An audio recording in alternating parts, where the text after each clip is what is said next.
Selamat pagi pemirsa, apa kabar Anda di pagi hari ini? Senang sekali saya Heri Orun kembali menjumpai Anda dalam Berita Papua. Sejumlah informasi pilihan dan teraktual disiapkan tim redaksi kami. Berikut 3 berita utama kami sajikan untuk Anda.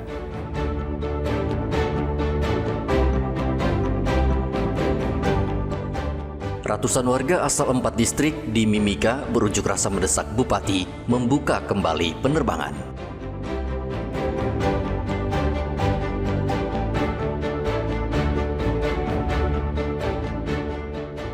Ada laporan pungutan liar, Wali Kota Jayapura sidak ke sekolah.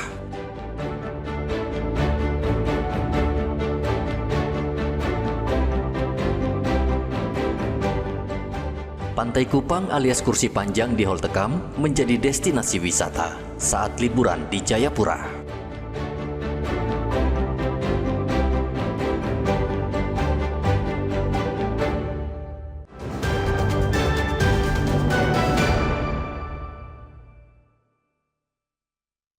Kita harus bicara dulu sambil tunggu Bapak Bupati. Ratusan warga asal 4 distrik menggeruduk kantor Dinas Perhubungan Mimika di Jalan Baru Mimika, Papua Tengah, Selasa kemarin. Itu akan jadi. Kedatangan masa ini guna menuntut pengaktifan kembali penerbangan pesawat perintis di distrik Tembagapura, distrik Alama, distrik Jila, dan distrik Hoya karena sudah 2 tahun lebih tidak ada pelayanan dengan alasan faktor keamanan. Koordinator aksi Eli Dolame menegaskan bahwa pelayanan penerbangan perintis harus segera dibuka, mengingat masyarakat hidup dalam keterpurukan. Jadi selama keluhan kami itu selama 2 tahun 6 bulan itu 2 bulan kita sudah orang tua kami itu naik turun gunung. Kalau di sini ada orang gunung pasti mengerti. Gunung itu pasti ada gunung-gunung banyak, sungai-sungai besar. Itu sudah cukup buat orang ketapur. Dari Alama ke Jila 4 hari, dari Hoya ke Jila 4 hari, hanya cari garam pecin. Bupati Mimika Johannes Retop menerima aspirasi dan menanggapi permintaan pendemo. Bupati berjanji segera menggelar rapat koordinasi bersama pihak keamanan menyikapi tuntutan masyarakat. Namun Bupati juga menjelaskan penutupan penerbangan di 4 distrik disebabkan karena ancaman kelompok kriminal bersenjata. Bahwa pesawat dibakar ya, waktu itu dibakar di Alama dan kemudian ada pilot di Sandra, itu semakin trauma para operator penerbangan untuk masuk di sana. Sehingga biar kita bayar mereka mahal juga mereka tidak mau, itu persoalannya. Yang punya pesawat Pilatus, dan saat ini yang punya pesawat Pilatus di Indonesia itu hanya Susi Air, ada Smart Air, ada AMA, dan Yajasi. Hanya 3-4 perusahaan itu. Nah, Yajasi sama AMA mereka tidak bisa penerbangan karena mereka itu penerbangan plat hitam. Sedangkan kalau 2 ini bisa, tetapi karena ketakutan dengan situasi keamanan tadi. Nah, ini kita harus negosiasi cukup panjang dengan mereka lagi, kira-kira seperti apa. Kalau kita mau datangkan ke bawah. Kapolres Mimika AKBP Bilianda Budiman mengatakan meski situasi di 4 distrik aman, ancaman bisa terjadi setiap saat, sehingga pihaknya belum bisa menjamin penerbangan dilakukan, apalagi seluruh maskapai takut terbang ke lokasi rawan. Bersama Perlopinda dari unsur TNI, Polri, dengan Pemda dan tokoh masyarakat, tadi sudah disampaikan oleh Bapak Bupati, sudah pernah terjadi kesepakatan. Namun setelah terjadi kesepakatan itu terjadi pembangkitan pesawat. Nah, ini yang kita minta jaminan juga kepada masyarakat. Tentunya nanti apakah kita dari aparat keamanan harus ada pos di sana atau ada pos pengamanan atau bagaimana, nanti kita bahas seperti itu ya. Seluruh maskapai pesawat berbadan kecil yang ada di Mimika, Papua Tengah, sejak 2 tahun lalu menghentikan aktivitas di 4 distrik yang masuk dalam kategori rawan teror KKB. Pilot asal Selandia Baru, Glenn Malcolm Koning, pada 6 Agustus 2024 dibunuh oleh kelompok kriminal bersenjata saat mendarat di lapangan terbang distrik Alama. Kejadian itu semakin membuat maskapai menghindar untuk beroperasi di wilayah rawan teror KKB. Igobat Momolin melaporkan dari Mimika, Papua Tengah.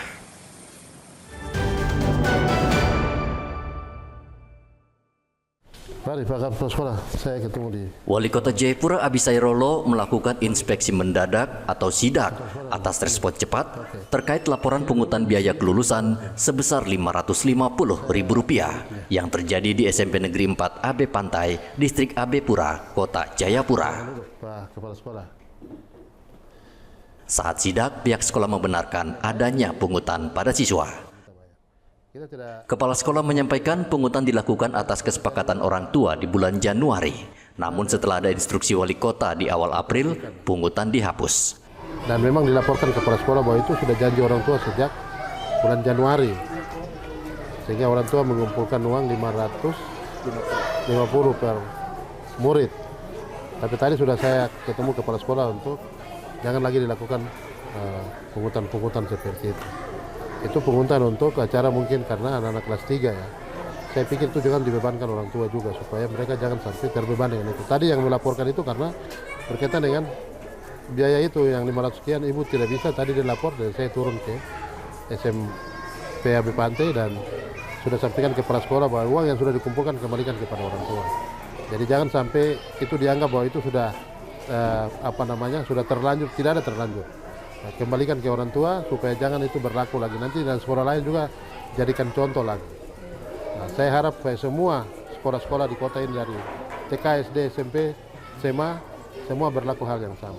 Jadi, Sekolah beralasan pungutan dilakukan untuk biaya perpisahan siswa, uang map, serta foto ijazah. Wali Kota Jayapura meminta orang tua untuk segera melapor ke dinas atau wali kota melalui medsos bila menemukan adanya pungutan pada siswa. Sekolah yang sudah terlanjur memungut biaya perpisahan, ujian, dan biaya apapun agar segera mengembalikan ke orang tua. Sekolah negeri di Kota Jayapura kerap kali melakukan pungutan atas dasar uang pembiayaan yang tidak masuk akal. Mereka sering menjadikan kesepakatan orang tua sebagai tameng dalam memungut biaya tambahan. Di era keterbukaan saat ini, pungutan tambahan di sekolah masuk dalam pungli dan bisa dilaporkan sebagai perbuatan yang memberatkan orang tua siswa. Dari Kota Jayapura, Papua, Hendra melaporkan.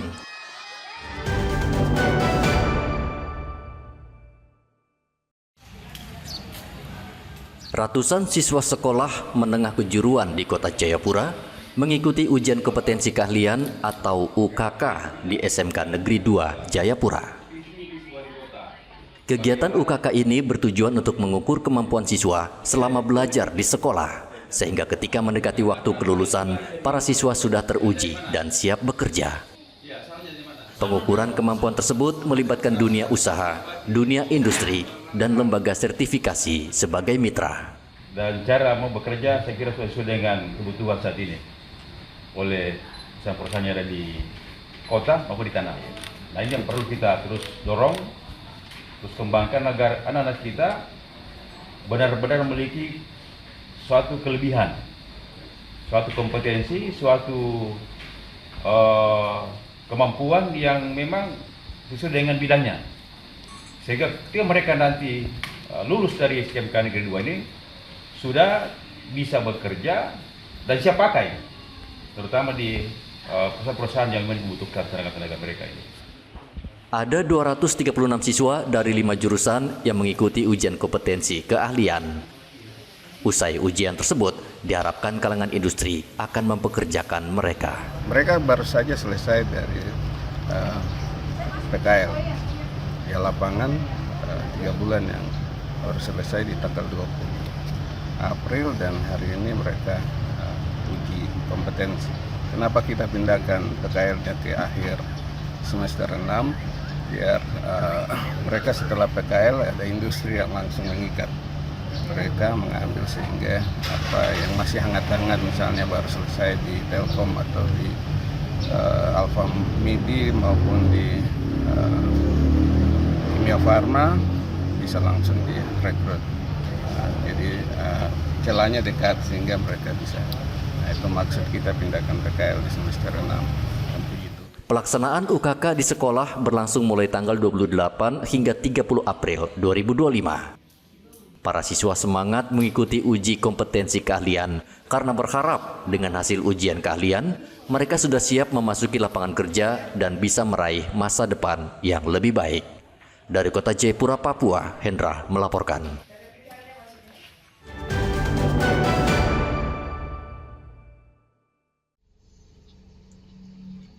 Penyelidikan kasus kematian Nur Alisa Aulia, bocah perempuan yang ditemukan tak bernyawa di Koya Barat, distrik Moratami, kota Jayapura, terus berlanjut.